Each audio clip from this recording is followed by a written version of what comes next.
Chapter 3. The Purifier, the City of the Dead, and Sanctuary. Paralyzing terror rippled through Misfortune's company at the mention of this eternal nightmare of killing rage and endless fury. The Shadow of War. His name was once Harrowing, but no one knew if that were true or some ancient tale-teller's invention. Only fools dared to recite his dark legends around the hearthfire, and even then only after enough rum to sink a Noxian warbark. As the Shadow of War emerged further from the mist, Misfortune saw he was no mere horseman. Cold dread settled upon her like a shroud at the sight of this monstrous creature. Perhaps Harrowing had once been a knight, man and horse separate entities, but rider and mount were now one, a single, towering behemoth whose only purpose was destruction. "They're all around us," said a voice.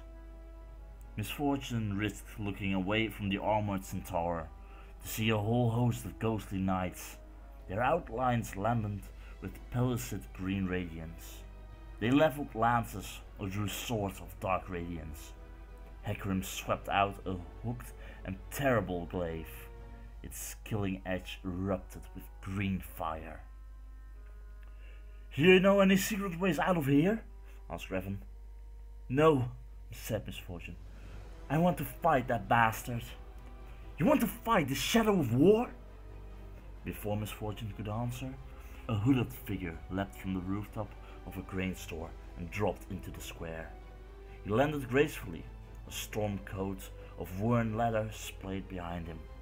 He carried 2 pistols, but they were like no weapons Misfortune had ever seen on her mother's gun table. Bronzed metalwork braced around husks of what looked like carved stone. Light filled the square as he loosed searing bolts from each pistol in a fusillade that put the destruction of the dead pool to shame. The man turned in a tight spiral, marking targets and picking them off with his whip-fast motion. The mist burned where his bolt struck, and the ghostly wraiths screeched as they were consumed. The mist withdrew from Cutpurse Square, taking Harrowing and the Death Knights with it. Something told Misfortune this was only a temporary respite. The man holstered his pistols and turned to look at Misfortune, throwing back his hood to reveal darkly handsome features with haunted eyes. "The thing about shadows," he said. "Bring enough light and they'll disappear."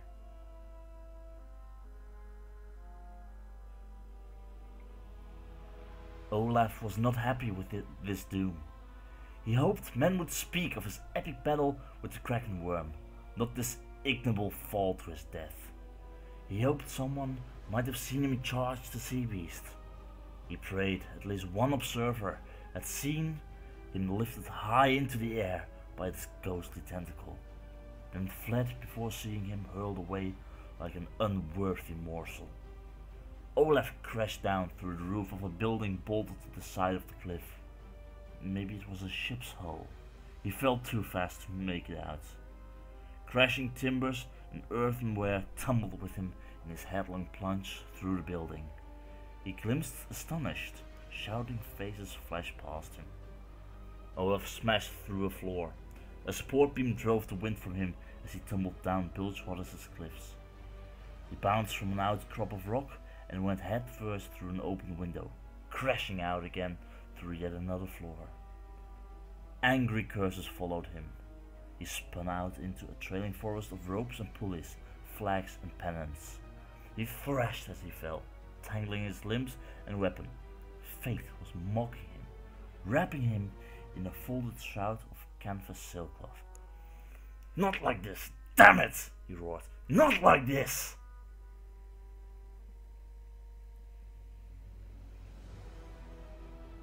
"Who are you, and where can I get a pair of guns like those?" said Misfortune, offering her hand to the new arrival. "My name is Lucien," he said, warily taking her hand. "Damn, glad to know you, friend. said Raven, clapping him on the back as if they were old shipmates. Misfortune saw Raven's familiarity made Lucien acutely uncomfortable, like he'd forgotten how to be around others. His eyes scanned the edges of the square, his fingers dancing on the grips of his pistols. "You're a welcome sight, Lucien," said Misfortune. "We should move," he said. "The shadow of war will return." "He's right," said Raven, giving her an imploring look. "It's time to get inside. Batten down the hatches." "No, we came out to fight." "Look, I get it, Sarah. We want Bilgewater, and you need to fight to hold on to it, to show everyone you're better than Gangplank. Well, you've done that. We went out into the black mist, and we've fought the dead. There's more than he ever did. Anyone who risks looking out a window is gonna know that. Hell, even the ones who ain't looking will hear about it. What more do you want?" "To fight for Bilgewater." "There's fighting for Bilgewater, and then there's dying for Bilgewater," said Raven. "I'm all up for the first, not so much for the second. These men and women followed you down into hell, but now it's time to climb back out." Misfortune faced her company of fighters, every ragged, cutthroat, one of them.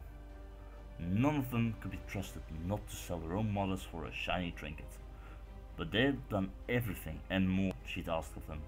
Venturing out into the black mist was just about the bravest thing any of them had ever done, and she couldn't repay that by leading them to their deaths for the sake of her vengeance.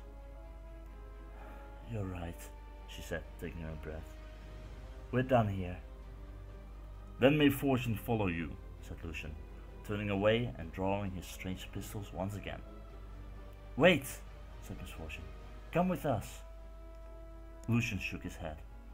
"No, there's a mist wraith I need to destroy. The one they call Thresh, the Chain Warden. I owe him a death." Misfortune saw the lines around Lucien's eyes deepen and recognized the expression she had worn ever since her mother's murder. "He took something from you, didn't he?" she said.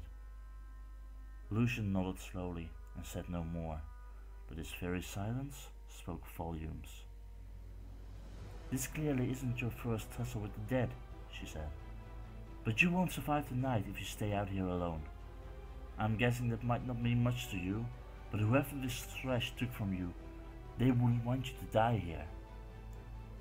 Lucien's eyes flicked downwards, and Misfortune saw a silver locket just visible around his neck. Was it her imagination, or a trick of the mist that made it shimmer in the moonlight? "Come with us," said Misfortune. "Find somewhere safe till morning, and you'll live to do it again." "Safe? Where is safe in this city?" said Lucien. "I think I might know a place," said Misfortune.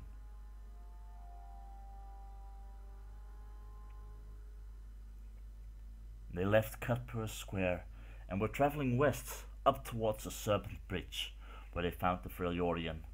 He hung from a crooked spar like a shrouded corpse on a gibbet. Unlike most corpses, however, this one was thrashing like a landed fish. A splintered pile of debris lay scattered all around him, and Misfortune looked up to see how far he'd fallen through the cliffside dwellings. A long way, was the answer, and that he was still alive was nothing short of a miracle. Lucien leveled his pistols, but she shook her head. "No, this one's actually on the right side of the grave." Muffled cries came from within the shroud, curses that would get a man beaten to death in a host of different lands, shouted in a thick, Freudian accent. She placed the tip of her sword against the canvas and sliced downwards. Like a newborn sea calf pulled from a ruptured bird sack, a hugely bearded man spilled onto the cobbles. The reek of fish guts and offal clung to him. He climbed unsteadily to his feet, brandishing an axe with a blade like a shard of diamond ice. "Which way to the slaughter docks?" he said, weaving like a drunk. He looked around, confused, his head a mass of lumps and bruises. "Ordinarily, I tell you to follow your nose," said Misfortune, but I'd be amazed if you've any sense of smell left. I'll kill that kraken worm 10 times over if I have to, said the man. I owe it a death. A lot of that going around tonight, said Misfortune.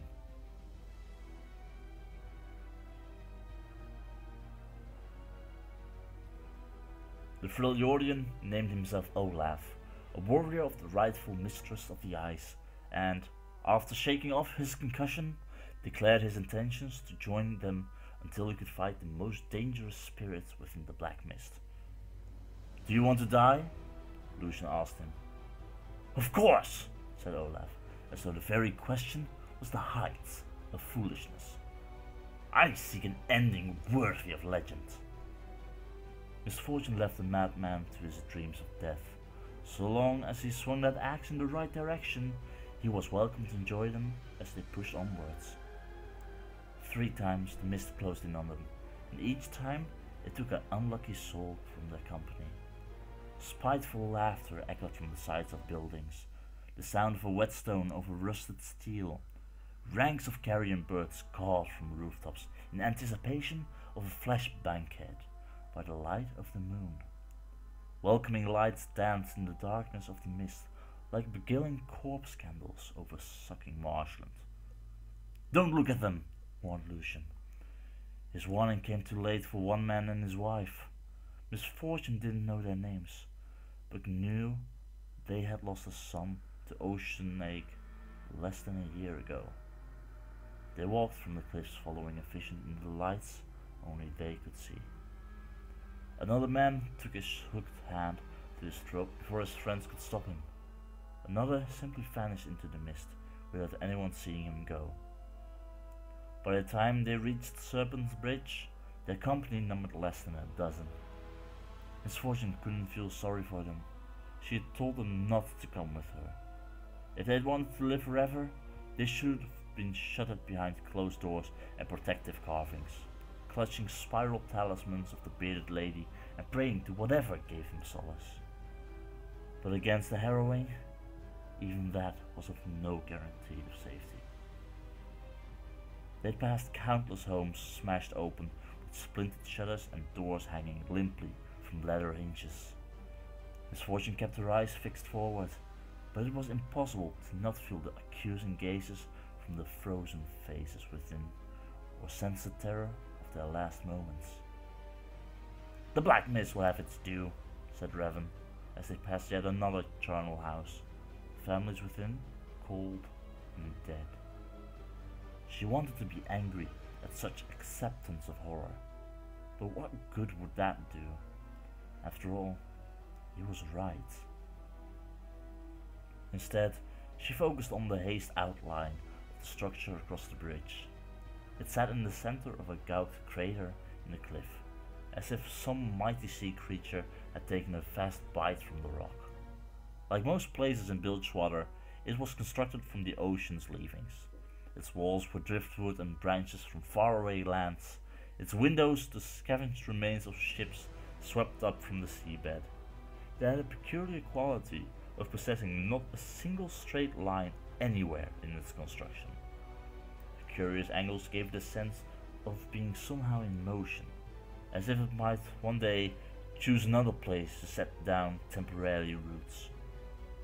Its spire was likewise crooked, fluked like the horn of a narwhal, and topped with the same spiral symbol Misfortune wore around her neck.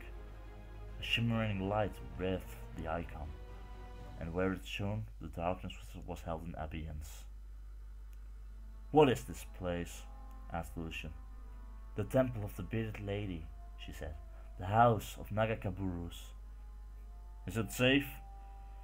It's better than staying out here. Lucien nodded, and they set off across the winding length of the bridge. Like the temple it approached, the bridge was an uneven thing, its cobbles undulant like something alive. Revan paused at the crumbling parapet and looked down. Getting higher every year, he said. Reluctantly, Misfortune joined him and looked over the edge. The docks in Red Town were smothered beneath the black mist, and even the web of gondolas was barely visible. Bilgewater was choking in the grip of the mist, its tendrils seeping even deeper into the city. Screams of terror drifted upwards, each one a life ended and a fresh soul for the Legion of the Dead. Revan shrugged. A few years from now, there won't be anything in Bilgewater beyond its reach. A lot can happen in a few years, said Misfortune. This happens every year? Asked Olaf, one foot perched on the parapet with a reckless disregard for the dizzying drop. Misfortune nodded. Excellent, said the Orion. If I am fated not to die this night, I will return here when the black mist rises again. It's your funeral, replied Revan. Thank you, said Olaf, slapping an enormous palm on Revan's back, almost knocking him from the bridge. The Freljordian's eyes widened as a host of ghostly tentacles rose from the mist, uncoiling to smash down on the dwellings of Rattown. The beast! He cried, and before anyone could stop him, he vaulted onto the parapet and hurled himself from the edge. Mad bastard, said Revan, as Olaf's dwindling form vanished into the mist below. All the Ice Dwellers are mad, said Misfortune, but he was madder than most I've met. Get everyone inside, said Lucien. She heard the urgency in his voice and turned to see him facing a towering figure in stitched black robes hung from hooked chains. Sickly green light wreathed the spectre as it lifted a swaying lantern in one pallid hand. Fear touched Misfortune. Fear like nothing she'd known since she'd watched her mother die and stared down the barrel of the killer's gun. Lucien drew his pistols. Thresh is mine. He's all yours, she said, and turned away. Her gaze was drawn upwards as shadows closed around the temple. The breath caught in her throat as she saw Hecarim and his Death Knights at the crater's ridge. The shadow of war raised his fiery glaive, and the ghostly horseman urged the hell steeds downward. No mortal rider could make that descent, but these were riders of death. Run! Shouted Misfortune.